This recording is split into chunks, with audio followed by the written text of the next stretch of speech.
afternoon, so weather's got me totally scrambled here. Well, we brought gifts for everyone today. It is the Christmas season, so red bags for each and every one of you today. And it's filled with a sampler of what we do.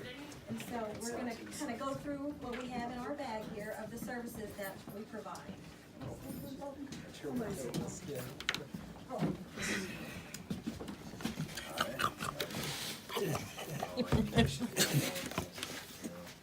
Hungry.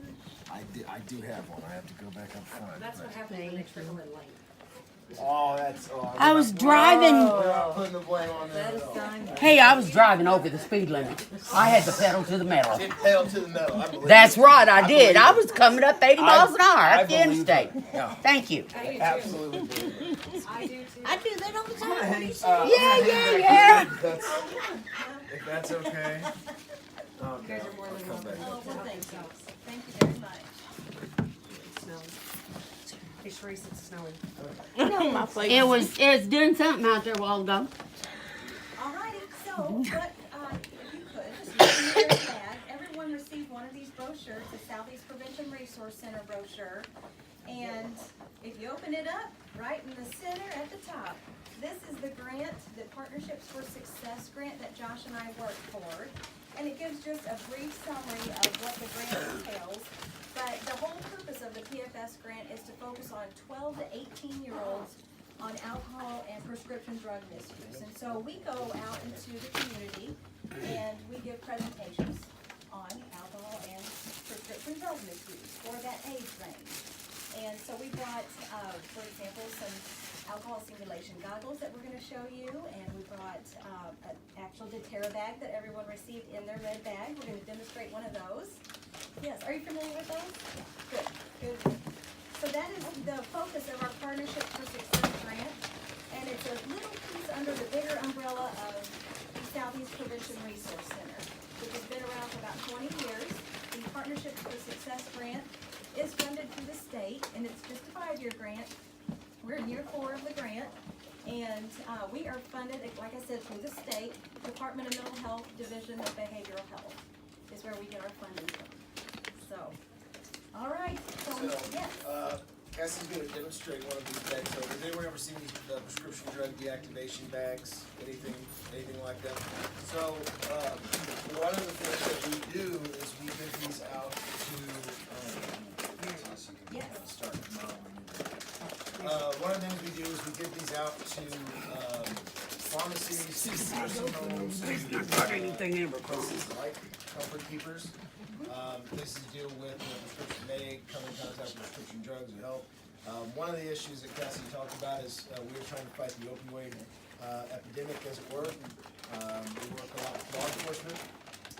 For those unaware, our region of southeast Missouri has a fairly high rate of opioid misuse. A lot of times that can lead to heroin misuse. So part of what our grassroots effort is we are getting these bags out. Because what they allow a person to do is to destroy unused, unwanted prescription drugs. So, for example, especially older folks, they get a prescription, may get changed once or twice a week. They have all these pills that now they no longer need. What law enforcement is finding is that people will break into houses, steal these drugs, or people will take them and resell them, use them. And so what this bag allows you to do is, we're going to have a little science experiment here. Yes, so you can save yours. You don't have to open yours. Oh. But I went ahead and opened mine, and when you do open yours, when you're ready to dispose of any of your unused medicines, it looks like a little piece of charcoal. And that's what's going to help dissolve the medicines in there. So if you shake it out, see, here's a little charcoal piece. And so that's what is going to dispose of the medicines. And so if I dump mine in there we go. And this bag, it'll tell you on the back, holds about 15 pills or 2 ounces of liquid or 2 patches. I'm going to let you pour this because Oh, yes. I'm afraid I'm going Okay. to spill that sauce. Okay, and all you do is just put your prescription pills in there, put some water in there. Let's see, I hope it doesn't Here we leak. go. Ooh, Oh, well done. look at there. Okay, Expert pour. there we go. And you can already kind of hear it fizzling. You can hear it fizzling. But you seal it up, do a little shake, and then you throw it away. So one of the obvious things is yes, it does produce, essentially it is trash now. I mean, that's one of the byproducts, I guess, is that it is trash. But what we could do if we had another containers, we could pour it out. You'll see like the pills are completely dissolved. It's just liquid. Yeah, there's It absolutely neutralizes any of the medical effects of it. So it's just now water, charcoal water. So anyone who was wanting to sell it or use it no longer can do so. And this is obviously this is a really smaller scale version. There are much bigger bags. There's actually buckets that you can use as well. But these are handy. Law enforcement officials sometimes like to keep them on hand because you pull them out. They have drugs that they've confiscated. They can get rid of them. That. Nurses we found like to have them on hand. They just need something in a pinch.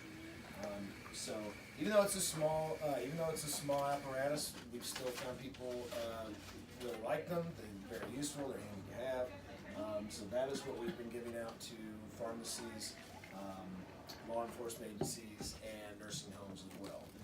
One of the things we should point out too is we work in a 6-county area. So Scott, Kate, Bollinger, Perry, Madison, and St. John. That's our county map. There are prevention resource centers all over the state. So there's one that covers part of the Blue Hill, there's one that covers the other part of Blue Hill, Ozark, St. Louis, Kansas City, etc. So that's the prescription drug aspect of what we do at the PFS. But one of the other things that we do is we work with especially young people and alcohol, and this is something that I do pretty specifically. I taught high school for 10 years before I took this position at SEMO. I was also a coach. Can't tell because I'm so like here. Can't help it. I also like food too. So anyway, one of the things we work with is we work with alcohol misuse, and I go around and give presentations in high school classes. And it's important to note that it is not some scared straight thing. I don't go in there and I say if you ever look at alcohol, you're going to become an alcoholic. That is not what we do. We talk about the science of what exactly alcohol is. We talk about what it physically does and mentally does to your body. We talk about the legal ramifications if you misuse alcohol, especially minors. A lot of minors apparently think that if I get caught with alcohol, there's no legal ramifications. That's not true, of course. So we talk about that. But one of the other things we do is we have a little simulation that we do, and I don't suppose I could have a volunteer to come up and help me with it. Oh, yay, we have two. Either one, take it. Oh, okay, fair enough. Come on down. Come on down. One second. Price is right. Price is right. Yep, come on down. Bob Barker's still not on that, is he? No. Okay, all right, just making sure. All right. I've done it before in high school. You got to drive the cart with the goggles on. Yeah, like a little cart. Yep. Yeah, okay, so we don't have a cart, but we do a series of things. I almost feel like I should have the game show voice, like, all right, let's meet our contestant. All right, so we got Rita here from Cover Keepers. Thanks for coming down, Rita. It is Rita, right? Yes. Okay, I just didn't have to fake name tag or something. Josh, thank you for coming down here. Okay, so what we're going to ask Rita to do is participate in a very simple little experiment, but I'll walk around and show you. If you haven't seen these before, these are BAC goggles, or blood alcohol content goggles. So what these are supposed to do is very simplistically simulate some of the effects of being intoxicated. Now again, one of the things that I always preface this with when I talk to the students is that this is not real life. This is a piece of plastic with rubber in it. This is not what being drunk is. But what we're trying to do is get you to see that if one were to have a blood alcohol content, so the amount of alcohol in one bloodstream, of 0.12 to 0.15, which is well over the Missouri legal intoxication limit, which is 0.08. So what that may look like if one were trying to do a series of simple tasks. Okay, so I think we got enough space. I'll tell you what, Rita, if you'll face me from over there. Okay, so got a ball. It's not a trick ball, I promise. Nothing like that. Okay, so task number one, without the goggles, I'm just going to toss you the ball. She's already here. She's like, wait, I thought you said this would be easy. Okay. All right, ready? I'll even do it on three. All right, 1, 2, 3. Okay. All right. So next, toss it back. Okay. So far this is fairly simple, right? So what we do this for is we try to illustrate that this is a simple everyday task. I would assume that for the most part, most of us drive cars. Most of us are hopefully pretty safe unless we're going 80 miles an hour. things, right? And driving and parking and getting in and out of cars. This is an everyday occurrence, but it's also a game of inches, right? If you're 1 inch over the line this way, if you're 1 inch off the curb, if you miss that turn by 1 inch, that means everything. So throwing a ball, tossing a ball back, picking something up off the floor, I mean, most people can do these things without much issue, right? So what we try to illustrate is that if one were intoxicated in trying to do these things, such as driving an automobile or simply catching a ball, how that may present some issues. So if you would put these, you can put them on over your glasses. If you could put these on, and again, these simulate. Oh, Lord. Hey, you spot her. I know, I am. Okay. Okay, so Turn the other way. Oh, my. Face nobody him. better be putting this on. Oh, here we go. Here come the cameras. All right. All right. Face him, Miss Okay, Rita. Hey, so- I need a Miller High Life here. That's good me, We could not have got a better participant. Thank you. I love it. Okay, Okay. if you can help her move back just a tad. Okay, just move Well, it a Step little bit. backwards, step Okay. backwards, yeah. There we go. Okay, so we are going to do the exact same things that we just did. I'm just going to toss the ball, you're going to catch it, and you're going to throw it back. Right, wrong. Okay? No tricks here. I'll let you count it down. Ready? 3, 2, 1. Oh, Okay? It's already on the floor. Okay? Let's see. Hand her, I'm telling you. Okay, come back at you. Okay. Oh! Go ahead and run this through her purse.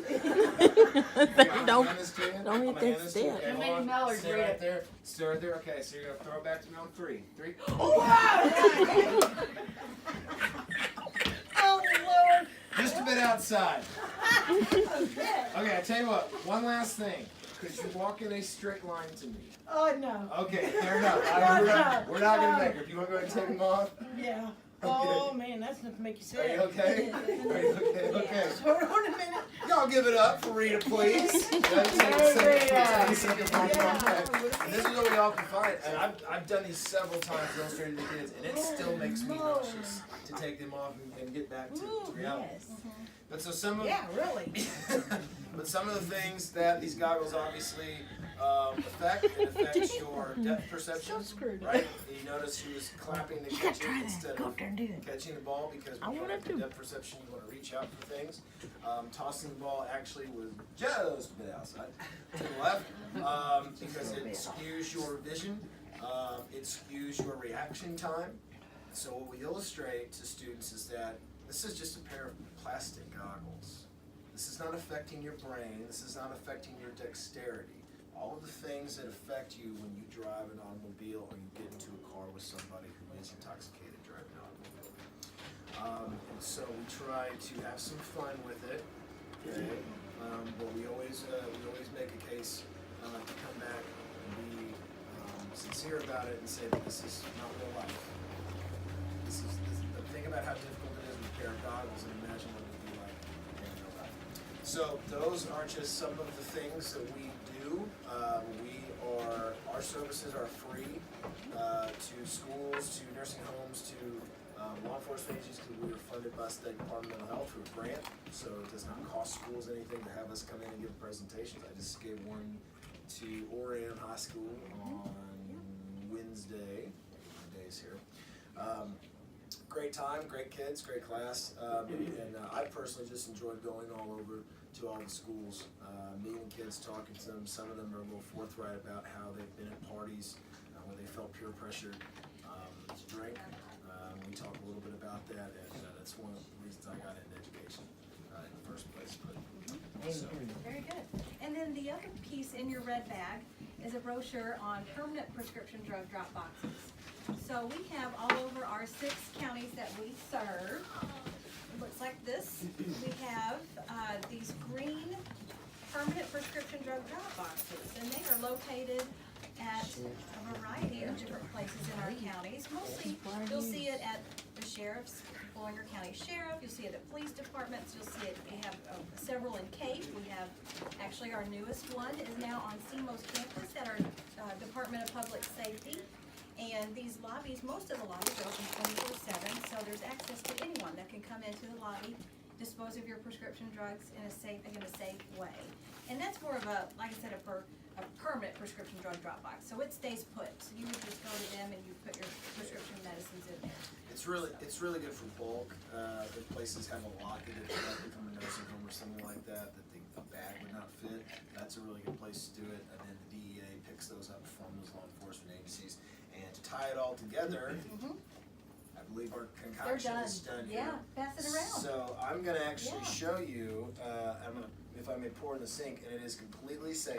And that's part of the other reason we do not want people flushing them down the toilet, but this neutralizes it and takes away the effect. So I will, if you want to turn and look towards the sink, I'll show you what this looks like when you pour it out.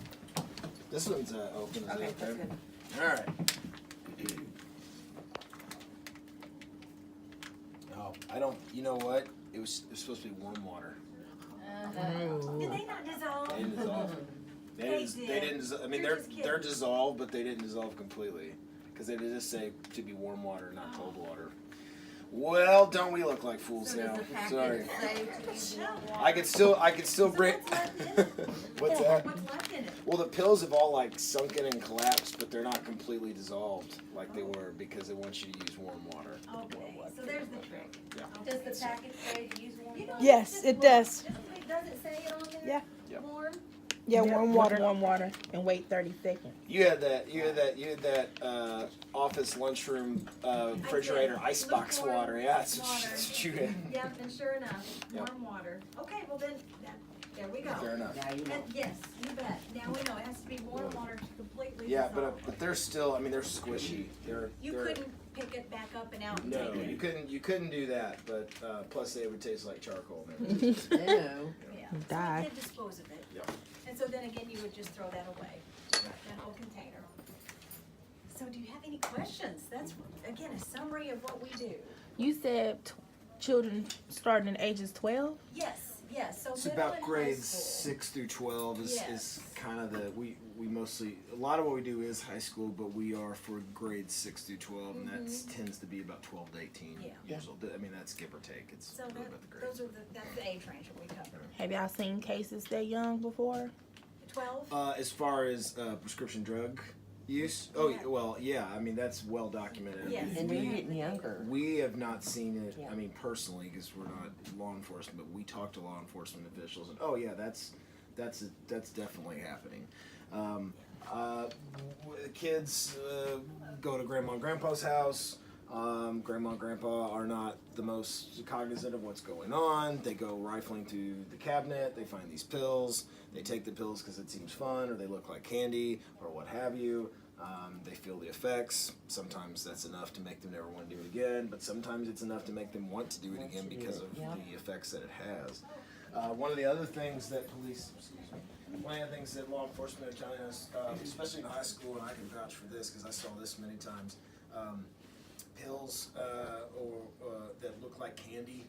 And we have a sheet when we do our presentation that literally says pick out candy or medicine, and it's hard to tell which is which because the candy looks like medicine, the medicine looks like candy. But that's because people who are manufacturing these synthetic drugs are making them look like candy because to the average eye it would look like a sweet tart. It kind of looks like a sweet tart sometimes. You remember those candies? That's almost what it looks like sometimes. But yes, we have documented cases of kids in that age group finding them. And a lot of times it's just curiosity. They don't really know what it is. They just say it looks. I'm gonna eat that. It's kind of like the Tide Pod thing. Oh, Lord. It's colorful. You can pick it up with your fingers. You're curious. You try it. You know, that's unfortunate. Enticing. Like This, yeah. well, we just had this. My granddaughter's 11 now. One of her friends just did this. Just was taking some pills, but they were pink pills, and they pumped her stomach because they don't know exactly how many. But they said it was some over the counter. It was over the counter, but she got a hold of them. They were from, I think, from Casey's. Some kind of a medicine to speed you up. Oh, Yeah. I know what so- those are, You yeah. know, it's Ephedrines. just, Huh? A veteran. Oh. Yeah, well, they're essentially I probably. can't go No, there. those not what those are. If they're from the gas station, Some they're of- like a some of those- woman enhancer. Yeah, that or the caffeine pills, the old trucker pills. Yeah. Yeah. Oh, I remember them, yeah. Where there's Yes. no dose, that sort of thing. Any prescription drug one can become addicted to. I mean, that's just why you can't sell certain types of cough syrup. You know, you have to have a prescription for those because they have pseudodopamine in them. So I mean, people unfortunately will find ways to become addicted to, you know, essentially anything that they really want to become addicted to.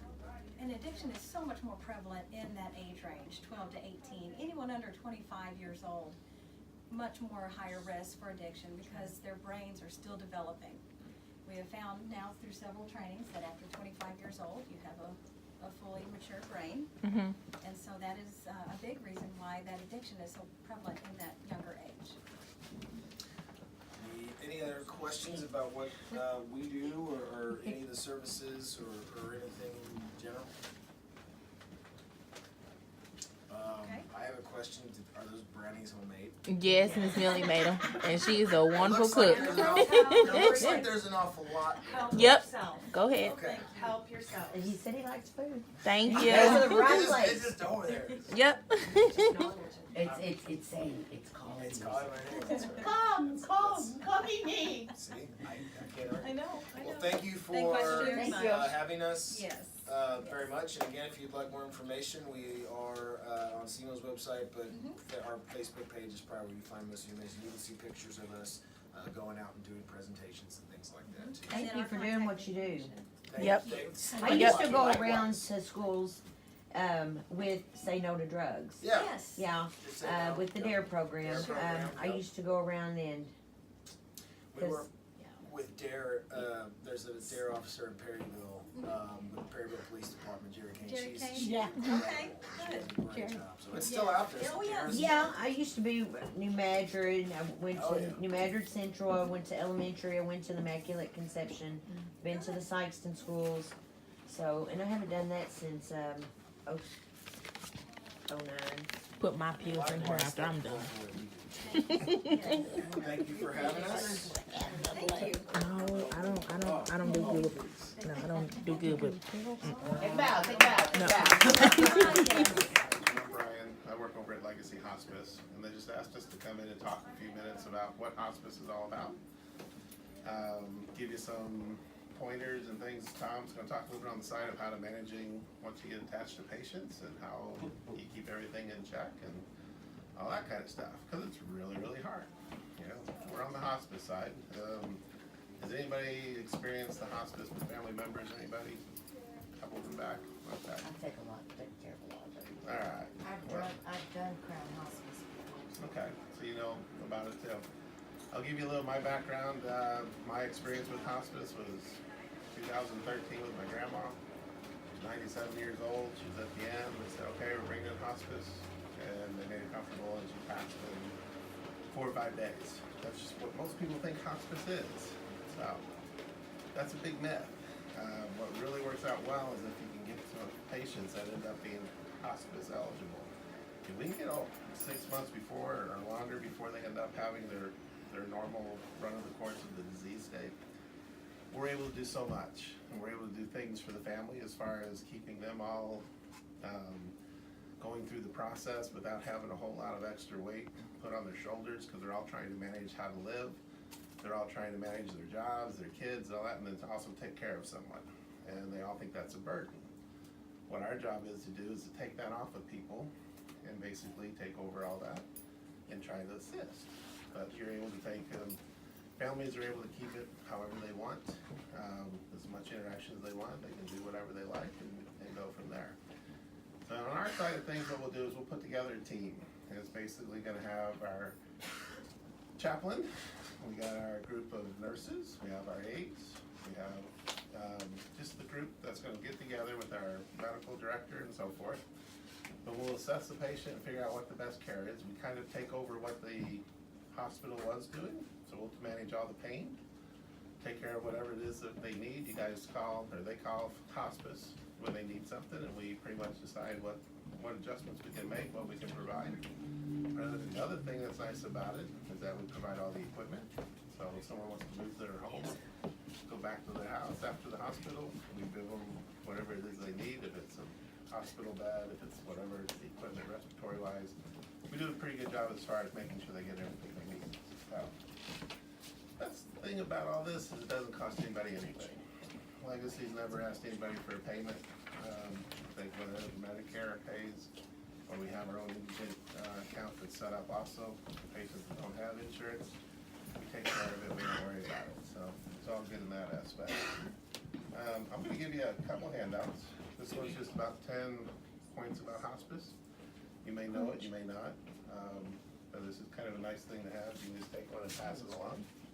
And the other thing is, that might be helpful is what guidelines we have to go through for Medicare. It kind of just gives you an idea of what hospice appropriate patients look like.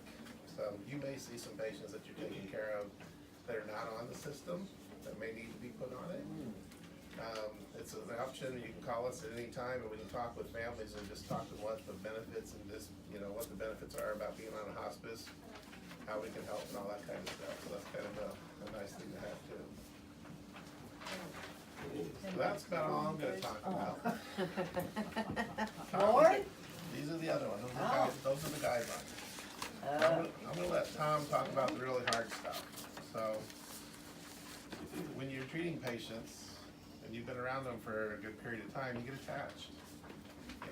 It's the hardest thing in the world, as far as how to manage and try to figure out how to keep yourself healthy. So hopefully Tom will have some advice on how to take care of that. But if you got any questions, just throw them out at him, or if you got any questions for me too, just let me know. So Tom, all yours. Yes, sir. Are you gonna get them pads and pens? Yeah, oh, you're talking. I'm like, well, that's my turn. I thought you'd get those. We'll be right back.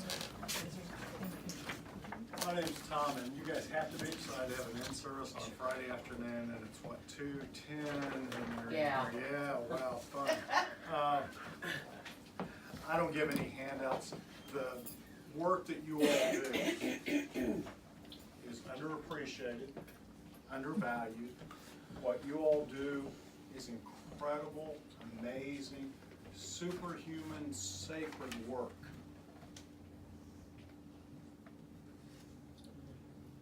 Ovation typically doesn't come along with what you do. Commas and zeros on your paychecks typically aren't a part of that weekly paycheck. But the vital cog that you all provide as a company and individually is something that is an investment in their hearts. Where your patients are, they are isolated to some degree. And what I mean by isolated doesn't mean they don't have family members coming around. They might have a friend or two, but typically at that point in time, we don't know how to connect as human beings because I like you better when you're not pulling emotional energy from me, right? Now, I'm gonna be there for a short while, but man, if you're chronic, I gotta go see Bob. Well, Bob's a whiner, and if he would do this, part of what everyone in this room is a fixer. You wouldn't be doing this if you're a fixer. Mhm. Part of human personality, everything that you are really good at is also your greatest weakness.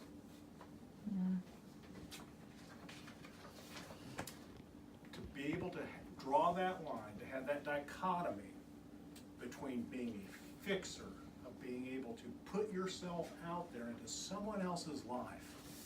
How many people, you may have heard it this afternoon, I heard it this, I couldn't do that kind of work. Sure you could. Yeah. Right? Yeah. But we can't fix. We accompany, we walk with, we do whatever skilled things that you do for your patients. Here's where the rubber hits the road. Unless you're a narcissist, a psychopath, or a sociopath, when you leave that person's residence, wherever it is, you leave a part of yourself. Yep. And with you. Yep. Sometimes we try to get away from them through a Jim Beam bottle, pack of cigarettes, maybe, well, probably not other illegal substances, illegal in some states. You know what I'm saying? Because here's the thing, when we give of ourselves, it causes pain. Not all pain is bad. Pain helps us center ourselves and say, really, who are we? I could give you a long list. Before I started with Legacy, I was chaplain over at Baptist Health Paducah for 7 years. Your patients, much like mine now, and a lot of them when I did palliative care over there, they don't get better. And man, how many times on FaceTag do you see #winning? We like happy endings. There are times, folks, I turn on the Hallmark Channel Christmas movies. There's nothing more saccharine, more predictable. Yeah. Everybody's good looking. Everybody has lots of money, and dang, they're skinny. Yeah. But sometimes as an escape, it's the only way I can shut it down. You know, we have plus or minus 44, 56 patients, depending on how good a job Brian's doing. You know, that fluctuates, but Brian does a great job, by the way. How do you shut it off? I want to tell you, you can't. You're going to hear people tell you you can compartmentalize it. You can shut that down. We are all energy. You know, we're not going to get into a Science 101 class, but not only are we physically energy, but we have emotional energy. And it always, always finds its way. It never stops. How many of y'all have kids or grandkids and you've been to Chuck E. Cheese's? Oh my God. Okay, y'all have whack-a-mole over here? I love whack-a-mole because sometimes I get angry and I'm a very obsessive compulsive, try to be together all the time. Man, I love whack-a-mole. Man, I take my grandkids to whack-a-mole in Louisville. That little mole comes up, man, I rear back and pop it. Your emotional energy does the same thing. If you do not name your emotional energy, if you don't name as you're driving away, turn off the podcast, turn off the music for a minute and say, what am I feeling right now? It will pop up in your life the same way those wacky moles do at Chuck E. Cheese's. I'm just about done. I want to give you something that, I don't want to say it's on the edge, but I'll tell you, because there are a lot of myths in the world, like closure. There is no such thing as closure, okay? There is no such thing as getting over it. You're not going to you don't have the capacity to get over it because you're not a supreme being, you're not God, okay? Again, unless you're a sociopath. If you're a sociopath, healthcare is probably a good place to be because, man, you can just walk out the door. I want to give you a little thing. It's called what we call, you're really a curator. You know what a curator is? Like at a museum, they set up. No, different. You're caretakers, but you're curator. Let me give you an example. Heather, can I use the display up here? You have Noel up here, but let's just say this is James, and this is, gosh, he has had a really, really tough life. And there's parts of you that your heart reaches out and you wish you could fix that James didn't have a tough life. But that overall, you know, and it's not going to get better. You guys are smart, you're intuitive. You kind of know how James's life's going to play out, right? So you got James. You can't keep James, you can't hide him. You can think you can put him in a drawer, but James just kind of bounces up and down in that drawer in your mind, okay? But if you, in your mind, sit there and say, here's a shelf for James. Everything that is James is right here. And then you sit there and say, gosh, I hurt for James. I wish I could do more. You guys do phenomenal work. The fact that you go in and give of yourselves the right word at the right time, there is a whole aspect of what you'll do, and it's called the power of presence. These people, you have seen it, we see it. They look at the clock, at 11 o'clock, Sue's showing up, just like clockwork. So they look at 10:40 and they go, oh, by the time the Young and the Restless come on, Sue's gonna be here. Yeah. No, you know what I'm saying? Don't take that for granted. Name what's going on with yourself. Name, I hurt for that person. Name that, oh, that person reminds me of my grandfather or my grandmother. Be aware of what that person does for you. What kind of emotions that it stirs in you. What kind of transference, in other words, what you project onto that person. Nobody comes from Modern Family or Andy Griffith, however, what part of the historical timeline. Most all of us come out of some type of dysfunctional family, either a family that we were raised in, a family we helped create, a family that we were a part of that we had nothing to do with that creation. We see in our patients our own pathos, our own emotions, our own, I want it to be better. I want it to be right. Name it, put it up on the shelf with the person. Look around the room, we're all different, right?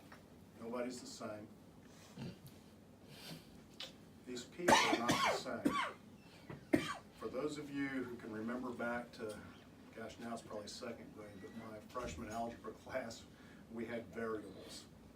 You're gonna have variables. Sometimes you go into that patient and they're gonna love you and be thankful that you're there, and other times they're gonna raise 30 times the hell with you, and they're projecting upon you things that are going on in their life.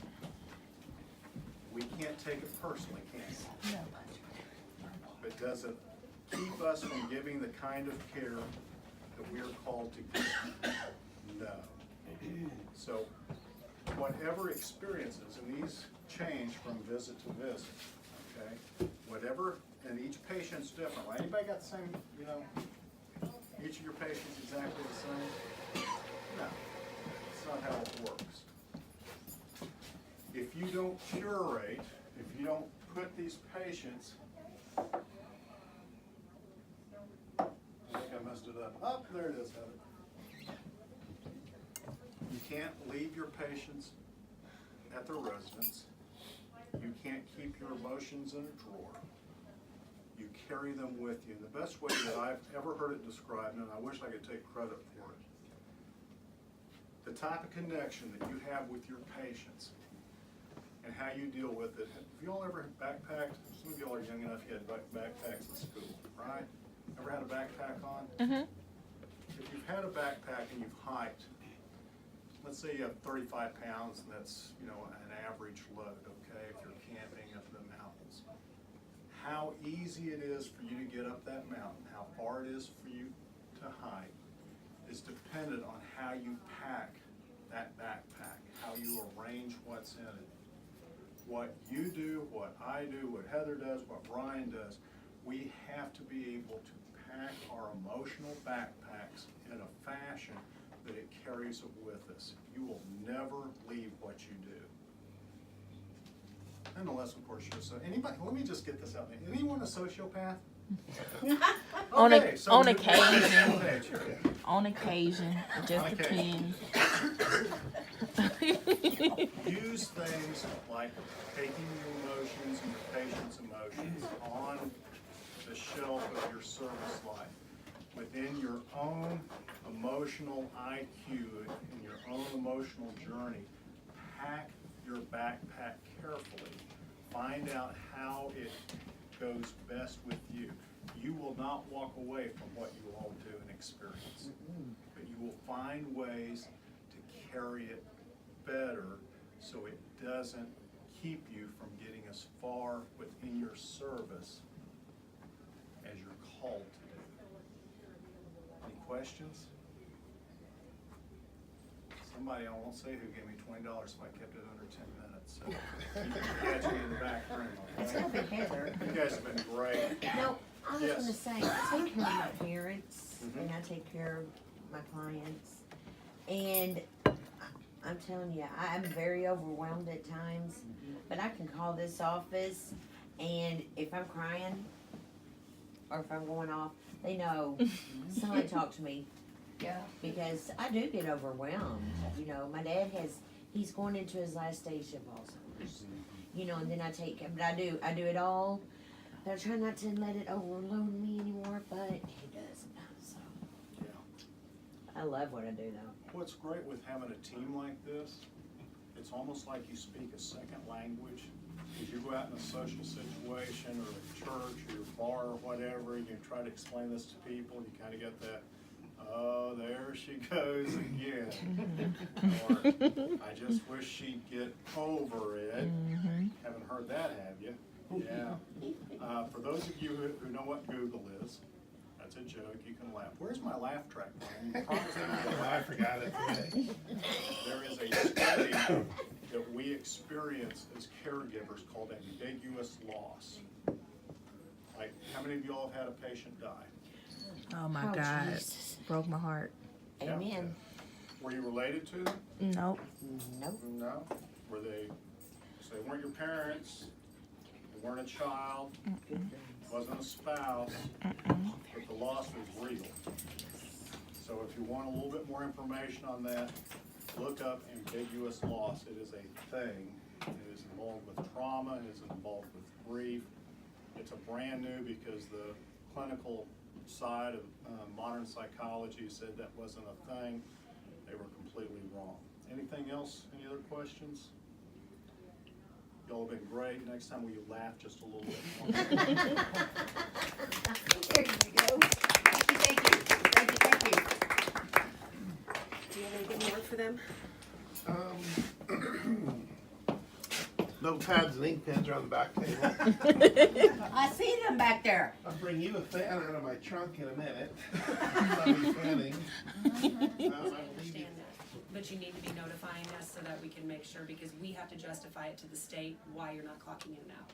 So just be sure you're letting us know so we can document it, okay? Well, like today, down at Jeffy, I clocked in, I couldn't clock out inside. I went back outside to clock out. I still couldn't clock in. And make sure that you're clocking, especially if you're using the app and everything, make sure you're clocking in the client's home, okay? Don't do it down the road at the stop sign. Don't do it sitting out in your car. You need to be clocking in. I mean, I understand that situation. You also called and let me know what was going on. If there's a problem, you need to notify us so that we can make sure we're verifying it. This system, we have the capability, because we switched computer systems, we have the capability of manually clocking you in and out if there is a problem. But we may have to be able to document it, okay? So make sure that you're doing that. I mean, and you need to be clocking out when you're leaving the client, as you're leaving, after you sign, have them do your timesheets and whatnot. We'll let you know about timesheets and when that will stop. Now, I got a and everything. question. Do we get deducted a minute if we're clocking in a minute if we clock out a minute too late? What do you mean? If we get deducted? Okay, you work with Medicaid clients. Your client is allowed 3 hours per day. If you stay 3 hours and 5 minutes, it will be backed off because we can't bill for that. They're only VA and Medicaid clients like that. Those clients in particular are only approved for a certain amount of hours. We can only bill for a certain amount of hours. We can't, private pay clients, we can bill, if you stay over 5 minutes, you're gonna get paid for your extra 5 minutes. You get paid every minute. With the Medicaid clients, it's different. And the VA clients, like the VA fee, some of you have, I know there's some of them have either VA fee or they have the ABCC, the Veterans Pension. Those are written, those authorizations that we get says 2 hours per day, 3 hours, or 3 days per week, not to exceed 6 hours per week. So we're not trying to be the sticklers of it, this is coming from above us, okay? This is coming to us from the state, this is coming to us from the VA. We are only authorized so much, and we can only bill so much, which means we can only pay you so much, okay? We can only pay for what, you know, we try to, so I understand things run late, sometimes you run over a few minutes, you know, let us know if those things are happening, so, because like with Medicaid, Sharice can kind of play with billing a little bit, if we know what's going on. VA too, it just depends on like if you leave like an hour early one day or something like that, and then you stay over, you know. As long as it's like the yeah. ABCC ones. Now the VA fee ones we Yeah. can't do that with because Yeah. of the way the authorization is written. Medicaid we can play a little bit, but we've got to be aware of it so that Sharice isn't overbilling. Yeah. You know, because if you stay 15 minutes extra, then you need to leave 15 minutes early, like the next day, so that yeah. you can offset it. The only thing with that is that we can't like move a bunch of time. You can't make up a whole day if you miss it, because there's certain tasks that are to be done each day. So if you've got, you can't combine 2 days in one. You could maybe move around a half hour, an hour. Sometimes it's for a task like laundry or shopping and errands or something like that. But a lot of them have personal care tasks. You can't perform those 2 personal care tasks at the same time, you know, twice in one day. So that's where we have to be able to justify it to the state. We're not trying to be ugly about it. We have to be able to justify it. We have to answer to them if they audit us for those things, okay? So that's why we get a little snippy and we get a little particular about those things. It's because if the state looks at it, we have to be able to justify what we've done, and we have to document it. So, I mean, we try not to be picky about it, but some of it is beyond our control. Okay, just like the clocking in now. That's something that's not there, that's being handed to us. We have to do this.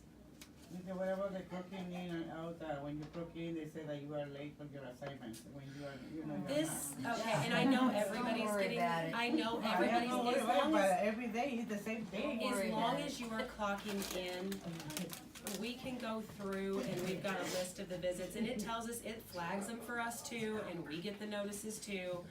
And we can go through, if you're not getting a phone call from us going, where are you and why aren't you at your client? We can match up the clock in and outs. Calling the client's home. Yeah. We can see that you've clocked in, it just doesn't always catch it. Yeah, okay. So we go back and we match them up, and we're paying attention, so that, like if you get a message, another text message saying that it was resolved, that's because we've gone in and fixed it. Yeah. Don't worry about it. As long as you're clocking in and out, unless you're having a problem, you know, then you need to notify us. Yeah, normally my clients want me to clock in right in on the spot. Yeah. And this system seems to be a little more wonky about it than the other one did, but it's, I mean, we know you're clocking in and out, we can see it. You know, and I actually stood next to a caregiver the other day, I was training, and she kept telling me it's not, this is where the GPS is kind of, we're having trouble with the GPS on the location, on the, like you were saying, and it's saying invalid or whatever. I stood there and watched her, and she's like, I'm trying to clock in. She hit the button, she hit the button, she hit it again. So I logged in under my ID so I can see what she's doing. It clocked her in 3 times. It's taking it, it's just not catching it, it's not connecting it, okay? So, and it, I mean, because it was telling her she was 400, it was telling her she was like 475 feet away as she's standing in their living room kitchen, or in their kitchen. Sometimes it'll say out of range. Right. Yeah. Right. Oh, you're talking about that The app? GPS on the app. So, I mean, as long as you're locking in and out, make sure you're at least doing it, and then we can match it up on our end. Okay, like, there's a couple in Norwood. Yes, If my phone's not working, how do I clock in and out? use theirs. Okay, her phone, You call us. You're gonna have to notify us one way or another. If your phone's not working, or if it's not letting you clock in and out, you need to notify us so that we can. So we need to use our own cell phone? If you have the app, you can I put an I have app. the app in there, but I don't know how to use it. Sharice can, well, Sharice And I don't can, really I care about can. use it. I don't care about those things. clock in and out using the You see? client's phone. Yeah, okay. They have a, Maybe they, I don't carry the phone with me, I leave it at home. right. That's what I used to do when I first Yeah, started. because it's annoying listening to that beep, beep, beep, beep, and that's Right. ringing and you are busy with your client, so I just leave it home. A few more things. There is no, some of you noticed, if you've been with us for a while, that we used to get weekend differentials for working on it was like 20 cents an hour. Between minimum wage changes and this system, this new system, there is no more weekend differential. The system will not allow us to do it. So that's one of those things, we hate that that was one of the things that we wanted to do. Our system will not allow us to do it. Please be sure that you are not giving numbers out. Don't give your personal numbers to the clients.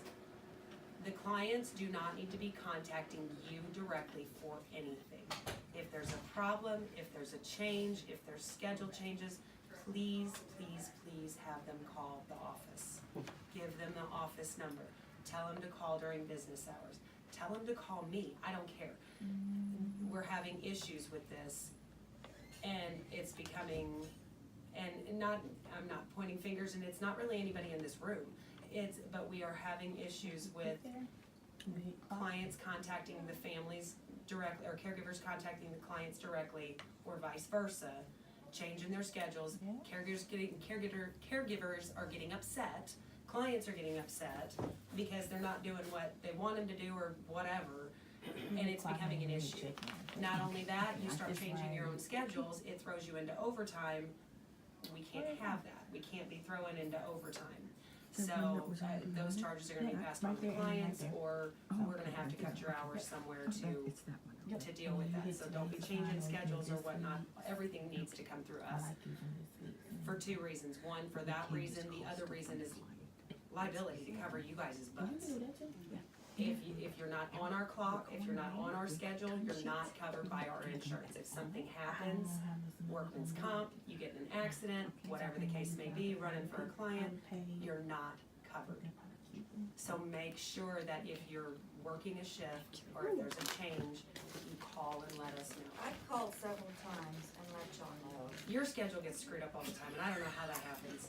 It's like, the police, he asked me to have this schedule for the 8 to 10 ready when I come back for the afternoon, because he has a doctor's appointment, so I told the secretary already, so. And, we get busy, we get lots of calls a day. If you see something that's not right with your schedule, if you called us and you're seeing it's still out there and it's saying it's still wrong, call us, come in. And I've done it with you multiple times. Okay, hang on, And it Lupe. still comes up wrong. Well, since and that's one of the things I wanted to make sure everybody knows too, is that with this new system, we're still trying to line things out. Because and I know we've been in it for a month or so now, but we're still trying to line things out. And the way the schedule builds is a little bit different than the way it used to build. So we're still finding some of these things that we're trying to fix and change and make sure that and tweak and getting used to the system, that kind of thing. So if you're seeing those things, bear with us, call us, come in, have us fix it, because we've got to fix the schedule in 2 different places. I can change your schedule for today, but if we don't go back and fix the plan, when I go to build the schedule again, it's not gonna be right. So it depends on where it's built at in the schedule, it has to be fixed. So, and sometimes it takes us a little bit. If you're with clients and you're scheduled 12 to 4, please make sure that you're staying the entire time that you're scheduled with the client. If they ask you to leave, if they, something happens and you need to leave for an emergent reason or whatnot, please call and notify us. We're seeing things at times where you're scheduled 12 to 4, well, you left at 2 o'clock, you still wrote 4 o'clock down.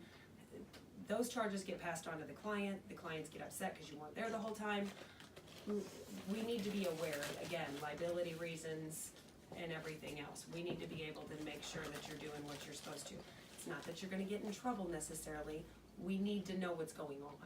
So please call us if you're having to leave early. If it's after hours, there's an emergency, yes, we don't want you calling the answering service for every piddly little thing. But things like that need to be passed on, we need to be notified, so you need to notify them also. Okay, if it is after hours. Going back to if people are calling you for coming in for shifts or whatnot, if it's family members wanting to add shifts, they need to make sure they're verifying it with us. If we send out messages to verify weekend hours, we're doing this to try and make sure that the answering service and whoever happens to be on call, it's easier because staffing on the weekends is difficult. So if we're sending messages out to verify weekend hours, please call and verify and try to work your hours that you're scheduled for the weekends. If you're not able to work, please let us know Friday, and before 4 o'clock would be preferable, so that we can make arrangements, we can cover your shifts. It's easier to cover them ahead of time than it is to cover them last minute on the weekends. We understand things happen. People get sick. People that have, family emergencies, we understand. But try and remember we're taking care of people, and so they need us there too. And that way, if you need coverage, we can make sure we get that for you. Make sure that you're being professional, that you're on time, that you're leaving your drama at the door, that you're not on your phones while you're with the clients, okay? I can't tell you how many complaints I get about that. I can't tell you how many prospects that I talk to or clients that I go out to their homes and visit with them. They come from other companies, and that's one of the biggest complaints of the things that they've had from other companies. They're switching companies because the caregiver was on her phone all the time. The one I signed on this week was that way. So we're there for them. I understand sometimes there's downtime, there's nothing to do. You run out of things to do, find something to do. Clean the fridge out, wipe down the cabinets, sit and talk to them. Stay off your phones. And try not to discuss. I know they want to know about kids, families, lives, whatnot. Keep it simple. Don't go into drama with them. Timesheets, as long as we're still doing timesheets, they are due every Monday by 10 o'clock. With this system, again, correct me if I'm wrong, if we don't claim one person's, like if you're in a 24/7, Nobody gets paid. nobody gets paid. They better be returned their shit in. If you are in a client's home that there are multiple caregivers and we cannot claim all of the visits so that it can be extracted for payroll, Yep. you won't get paid. Don't So tell me who it's- doesn't do it then. It's important. It's very important. And we're chasing after timesheets at this point, but I'm telling you Yeah. right now, it's fixing to stop. Every Monday, like It's fixing to stop because if your Fail. timesheets are not here by 10 o'clock on Monday It's morning, ridiculous. then, because we have to run payroll by Not like y'all. Tuesday. And again, it's Not not, y'all. but I Y'all my know you big guys girl. see and talk to other people too. Some of you have friends and whatnot, make sure they're, hey, if you're in a client's home and you're coming off of a night, you're running to the office, do you need me to take your timesheets with me to the office? Yep. If you're leaving a client's home. My daughter is the world's worst. Mom, on Monday morning, Mom, will you take my timesheets? She's the world's worst. I'm like, child, get your butt by the office. It's important that we turn them in. We've got to do payroll. Sharice has to claim and be done with that by Monday so that you guys can get paid on Friday. That's why it's important. It has to be done.